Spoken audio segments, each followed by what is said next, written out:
It began on the night of July 1st, 2025, beneath the thin air of Chile's Atacama Desert.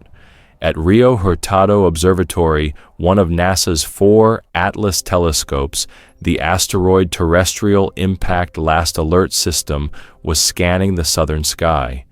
Inside the dome, astronomer Edward Carson watched a field of white dots drift across his monitor. Each one was a rock, an ice fragment, a routine object orbiting our sun, until one refused to follow the rules. At 2:14 a.m. local time, a faint streak appeared. The system flagged it automatically. Edward enlarged the frame and read the data. Heliocentric velocity 58.2 plus 0.7 kilometers per second. Orbital eccentricity 6.14. He blinked, reran the calculation, checked the calibration logs. The result didn't change. Anything moving around the sun must have an eccentricity below 1.0. Above that, it isn't bound to the solar system at all. This object wasn't orbiting, it was escaping. He traced the orbit backward, using JPL's Horizons Ephemeris. The path didn't cross Neptune, the Kuiper Belt, or the Oort cloud. It extended beyond everything familiar, cutting out into interstellar space from a direction around galactic longitude 35° latitude, plunzern 48°. By 0427 UTC, the observation had been confirmed by Pan-STARRS 2 in Hawaii and La Sagra Observatory in Spain. Within hours, the Minor Planet Center issued its electronic circular, Unbound Hyperbolic Object Detected by Atlas. Preliminary eccentricity 6.1. Designation 3I 2025 A1 Atlas. 3I meant third interstellar object. The first Oumuamua had appeared in 2017, the second Borisov in 2019, but this one was older, faster, stranger. At 58 kilometers per second, that's about 130,000 miles per hour. It could circle Earth in 11 minutes or reach the Moon in under 2 hours. No asteroid native to our system moves like that. When NASA's Jet Propulsion Laboratory simulated the trajectory, the curve rose steeply above the Milky Way's thin disk. The inbound vector pointed to the thick disk, a region of the galaxy filled with ancient metal-poor stars formed roughly 10 plus 1 billion years ago. That single clue meant the object itself could be that old, older than the Sun, 4.6 billion years older than Earth, 4.5 billion. A relic of the galaxy's youth crossing our neighborhood by chance. 10 days later, at the UK National Astronomy Meeting 2025 in Cardiff, researcher Matthew Hopkins from the University of Leicester presented the full model. On the screen behind him, the Milky Way rotated edge on a silver spiral, pierced by a glowing white arc. He explained that the trajectory computed with the rebound N-body integrator and corrected for galactic rotation using Gaia EDR3 stellar motions showed the object entering the solar system from far above the galactic plane. It originates in the thick disk, Hopkins said, his voice low. We're seeing material that formed when the Milky Way itself was young, perhaps 10 billion years old. For a moment, the hall was silent. Equations had turned into awe. They were not staring at a comet. They were staring at history. Back in Chile, Edward read the report as dawn spilled over the desert. He wrote in his logbook, E1, and so are we. He stepped outside the cold, cutting his breath. Above him, the morning stars were fading, but somewhere beyond Mars, a small body, no larger than 5 kilometers across, was moving at impossible speed, carrying with it dust older than the sun. Perhaps it was just frozen rock. Perhaps it was the memory of a star that no longer exists. Either way, it had crossed the emptiness between suns and arrived here now in the same moment that we happened to look up. Edward whispered, "Welcome to our sun." The object, now officially 3I Atlas, kept moving. It didn't slow. It didn't turn. It simply passed through the solar system like a thought that refused to die, a messenger from before time began, reminding us that the universe still has stories it hasn't told. By late July 2025, the discovery had already shaken every observatory on Earth. 3I Atlas. A visitor from the thick disk of the Milky Way was moving closer to the Sun. Astronomers raced to aim every telescope they had at the object. It was faint, barely magnitude 19, just a smudge of light slipping through the void. But behind that smudge hid something the universe had been keeping secret for 10 billion years. On July 21, 2025, the Hubble Space Telescope turned its eye toward it. Dr. David Jewett, the same astronomer who had discovered the Kuiper Belt decades earlier, led the observation. He knew this would be difficult. The object was moving faster than any comet Hubble had ever tracked. The telescope had to lock on and follow it as though it were tracing a bird across the sky. For several hours, the faintest light from 3I Atlas gathered on Hubble's CCD sensors, photon by photon. At first, the data was only noise speckles, static, a meaningless pattern. But as the images were stacked and processed, a shape emerged. Not round, like a typical comet, not even elongated like Oumuamua. What appeared on the monitor was a delicate teardrop of dust, a luminous trail extending from a small central nucleus. Jewett realized what he was looking at: ancient ice, sublimating under sunlight for the first time in billions of years. Those particles, frozen since before Earth existed, were now evaporating into the light of our sun. The analysis suggested a nucleus about 5 kilometers wide. Its brightness spectrum and motion matched what a small, icy comet would produce, except for one thing: the dust cloud was far too massive for such a small core. Either the surface was extraordinarily volatile or something inside it was releasing energy in ways no one understood. 2 weeks later, on August 6, 2025, NASA aimed its most powerful instrument, the James Webb Space Telescope. This was the telescope built for moments like this. It could see what no human eye could: infrared light carrying the fingerprints of molecules themselves. Under the direction of Dr. Martin Cordner at NASA's Goddard Space Flight Center, Webb locked onto 3I Atlas. Its instruments, NIR-SPEC and MIRI, began dissecting the light. Each wavelength revealed the identity of a molecule, like notes in a cosmic chord. The first surprise was chemical. Most comets from our solar system, when they approach the sun, release water vapor.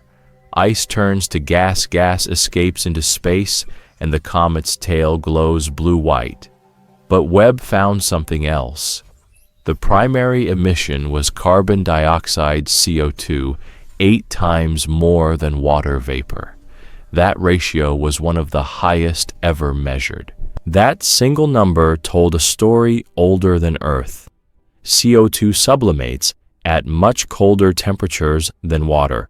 If a comet has circled the sun many times, it loses its CO2 early, only water remains. But if it still holds CO2 in abundance, it means it has never been warmed, never approached any star before. This was a pristine object, untouched, since it formed somewhere beyond the glow of any sun. In an internal NASA report later leaked to the press, one line stood out: 3I Atlas displays volatile retention inconsistent with any known solar system body. Translated, it meant this object doesn't belong here. Still, the mystery deepened. By early September, astronomers noticed that although the object was releasing gas, clearly visible jets of material, its trajectory didn't change. Normally, when comets vent gas, the thrust acts like a small rocket engine, nudging them off their path. But 3I Atlas stayed perfectly steady. Its course remained mathematically exact within fractions of a millimeter per second. To some, this suggested it was unusually massive, dense enough that no amount of outgassing could move it. Others whispered a different thought, that maybe somehow it was maintaining its own trajectory. Theories bloomed like wildflowers. One group at the University of Arizona calculated that for the object to remain that stable, it would need to have a density higher than solid iron, impossible for a comet. Another team in Tel Aviv, led by Professor Avi Loeb, compared its direction to archival radio data. He noticed something chilling the path of 3I Atlas intersected the exact same region of sky as the 1977 WOW signal, the mysterious 72-second radio transmission detected by the Big Ear telescope in Ohio. The signal had never been explained. Its frequency, 1420 MHz, matched the natural emission of hydrogen, the most universal signal in the cosmos. Loeb calculated that the chance of coincidence was only 0.6%. He didn't claim it was proof of anything, but the coincidence was enough to ignite imaginations. Some amateur radio astronomers began scanning the region as 3I Atlas passed near Mars. In late August, a few claimed to detect short structured pulses, 11 seconds long, repeating patterns of prime numbers. No major observatory confirmed it, but the rumor spread like fire. By September 10th, social media was ablaze with speculation. Headlines called it the alien messenger. NASA issued a statement urging caution. No evidence currently supports the existence of artificial emissions associated with 3I Atlas. But they didn't deny that unusual readings existed. Meanwhile, the data from JWST kept arriving. Cordner's team published preliminary spectra showing clear signatures of CO2, faint methane, CH4 bands, and traces of complex carbon chains. Those compounds, the same building blocks of organic chemistry, hinted that 3I Atlas might carry the same raw materials that once seeded life on Earth. It wasn't just ancient, it was fertile. By mid-September, telescopes on the ground began seeing something else. The object, once gray and faint, began to glow green. Amateur astronomer Michael Jorger in Namibia photographed it on September 6, 2025. Within hours, observers across the world confirmed it. The comet's coma was a vivid emerald color, yet that made no sense. Green in comets usually comes from diatomic carbon C2 molecules fluorescing under sunlight, but spectroscopy from the Very Large Telescope VLT in Chile had already shown that 3I Atlas was severely carbon chain depleted, almost no C2 at all. It shouldn't have been green. No one could explain it. Jewett called it a photochemical paradox. When the European Space Agency trained the Mars Express orbiter on it in late September, the data came back stranger still. The dust distribution wasn't smooth like a comet tail. It appeared structured fine filaments radiating from the nucleus as though shaped by magnetic fields. The polarization data published by Dr. Zuri Gray showed an unusually deep negative branch, meaning the particles were scattering light in a way no comet or asteroid had ever shown before. Everything about 3I Atlas seemed to exist just outside the limits of what we understood. And yet there it was, real, measurable, obeying physics, but stretching it. As it approached perihelion, its closest pass to the Sun, NASA released a schedule of coordinated observations. October 3, 2025 would mark a historic first. Humanity would watch in real time an interstellar object passing another planet. Cameras on Mars Reconnaissance Orbiter, ESA's Mars Express, and ExoMars Trace Gas Orbiter were all prepared. But when the data came and something unexpected happened, only one image was released. A blurred streak captured not by a high-resolution science camera, but by the navigation cam of the Perseverance rover. The official explanation: all other instruments were under calibration. To the scientific community, that was absurd. Every Mars orbiter was operational. High-resolution imagers like HiRISE could have easily captured details. But weeks passed and no images came. NASA blamed the government shutdown in Washington for delaying data processing. Privately, scientists began to whisper perhaps what they saw wasn't something they were ready to explain. Edward, the man who had first seen the anomaly months earlier, sat again beneath the same Chilean sky. He scrolled through new data streams, velocities, magnitudes, infrared readings, each one precise, each one ordinary. And yet behind the numbers, something in him stirred. He thought of the particles Hubble had caught, ancient dust dissolving into sunlight. He thought of the carbon dioxide streaming into space ice that had survived 1 billion winters.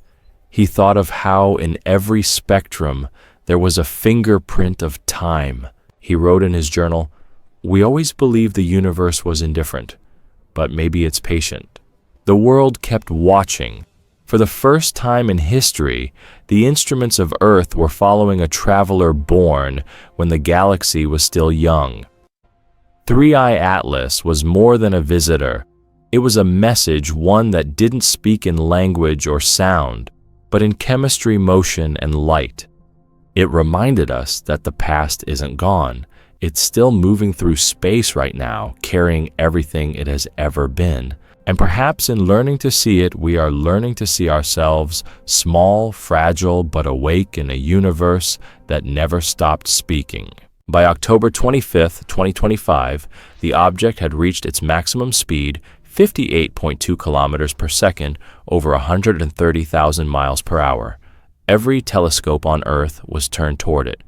Astronomers knew that in a matter of days, 3i Atlas would swing around the Sun at a distance of only 0.4 astronomical units and vanish behind its blinding glare. Normally, this is the moment when comets die. They are torn apart by solar radiation, shredded by gravity, their icy hearts vaporized into nothing. But this one had never obeyed ordinary rules. For weeks, ground observatories tracked it obsessively. Then, on October 30th, the inevitable happened. The light from 3i Atlas dimmed until it disappeared entirely behind the Sun. The world's instruments, Hubble, JWST, the European Solar Orbiter, all turned away, blinded by the storm of photons. It was gone. NASA issued a simple line: 3i Atlas will remain unobservable for approximately 3 weeks due to solar conjunction. But no one stopped watching. Behind closed doors, data continued to stream in. The Parker Solar Probe, humanity's closest emissary to the Sun, had been tasked with something unprecedented: to catch any trace of the object as it grazed the solar atmosphere. For 3 days, Parker's magnetometers recorded an unusual pattern oscillations in the plasma field that repeated every 22 minutes, synchronized across multiple sensors.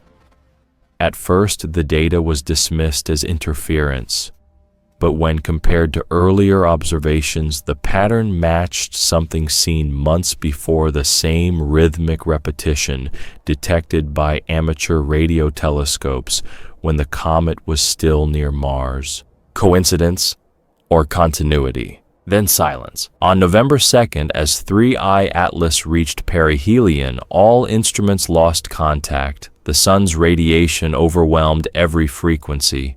For 72 hours, nothing, no light, no radio, no signal of any kind. Astronomers waited, sleepless eyes fixed on screens filled with noise. When the object should have emerged on the other side, it didn't. Every calculation said it should have reappeared at coordinates RA 16H 32 meter deck, but the sky was empty. Across social media, theories multiplied that it had disintegrated, that it had ignited, that it had never been a comet at all. 3 days passed. 4. Then something changed. On November 6th at 03:17 UTC, the Solar and Heliospheric Observatory (SOHO) detected a narrow beam of polarized light emerging from the sun's limb. Not a flare, not plasma, but a coherent linear emission extending millions of kilometers outward. For 22 seconds, instruments registered a spike at 1420 MHz, the hydrogen line, the same frequency as the WOW signal of 1977. Then it vanished again. Inside NASA's Jet Propulsion Laboratory, the room fell silent. No one spoke. The signal had repeated exactly the same prime number sequence 235711. Officially, NASA said nothing. Unofficially, every astrophysics forum on the planet exploded. By November 10th, even the European Space Agency confirmed that the JUICE spacecraft en route to Jupiter had picked up a brief infrared flash aligned with the same coordinates. That meant whatever emitted the signal was now beyond the sun and still intact. Meanwhile, the Parker Solar Probe's data, decrypted days later, revealed something stranger still. As it passed through the wake left behind by 3I Atlas, its sensors recorded a composition no one expected: microscopic spherical particles of nickel and iron coated in graphite carbon materials that do not occur naturally in comets. The structure resembled engineered dust, smoothed to atomic precision. If these readings were correct, the object's outer layers weren't random ice and rock, but something manufactured metallic micrograins arranged like armor. In December, as Earth moved into alignment with the comet's outbound path, telescopes once again caught sight of it. But what returned was not the same. Instead of a diffuse coma, 3I Atlas appeared, sharp, compact, glowing with a pale white gold light. Spectral analysis showed no trace of CO2 or H2O. The object was now inert, reflective, motionless against the solar wind. The coma had collapsed into a single luminous arc, as if folded inward. Dr. Jewett described it in one sentence: "It's behaving like it no longer wants to be seen." And yet for one brief instant the universe blinked. On December 1st, 2025, multiple observatories from Chile, from the Canary Islands, from Mauna Kea, reported a coordinated anomaly, an arc of light spanning nearly half the sky, faint but unmistakable. It wasn't a meteor, nor aurora, nor solar flare. It was a band of pale gold glowing silently across the heavens for 11 minutes. Those who saw it said it looked like a curtain or a door. Hours later, NASA's Deep Space Network in Canberra recorded a pulse of unknown origin. Not a message, not data, just a single harmonic wave fading slowly into static. After that, nothing. 3I Atlas continued its outward journey, fading into the darkness beyond the orbit of Mars, then Jupiter, heading back into the cold interstellar night from which it came. But it had left something behind. Microscopic traces of its dust, now drifting in the solar wind, began to reach Earth's upper atmosphere weeks later. The particles were harmless, but strange, unusually symmetrical, reflective, almost crystalline. Spectrometers found embedded isotopes older than the sun itself, 10 billion years trapped inside matter the size of a snowflake. It meant that every night sky we saw, every breath of air we took, now carried atoms from another star, atoms from another time. For Edward, the astronomer who had first seen that tiny dot on his monitor in Chile, it was difficult to describe what it felt like. He stood again under the same dome, the cold wind sweeping across the Atacama Desert, and whispered to himself, "We didn't discover it. It discovered us." He looked up. The sky was quiet, but somewhere out there a small object, no bigger than a mountain, was already leaving the solar system forever. No one knows if it will ever return. No one knows if it was alive or dead, or simply something that once was. But in that fleeting encounter, humanity was reminded of a truth far older than civilization, that we are not observers of the universe, we are participants. Every discovery changes not only what we know, but who we are. Maybe 3i Atlas wasn't a visitor at all. Maybe it was a mirror showing us what it looks like when something ancient meets something just beginning to understand. And perhaps that's the real message, that the universe doesn't send answers. It sends invitations to wonder, to listen, to remember that in a sea of infinite silence, we once heard a voice, a pulse of hydrogen, a whisper of light, and for a moment, the cosmos itself looked back. The night after its passing, the world's telescopes shut down one by one. The data was archived, encrypted, stored in cold servers across continents. The headlines moved on, but for those who had watched it, something fundamental had changed. Because once you've seen the oldest traveler in the galaxy drift across your sky, you can never again believe that the universe is empty.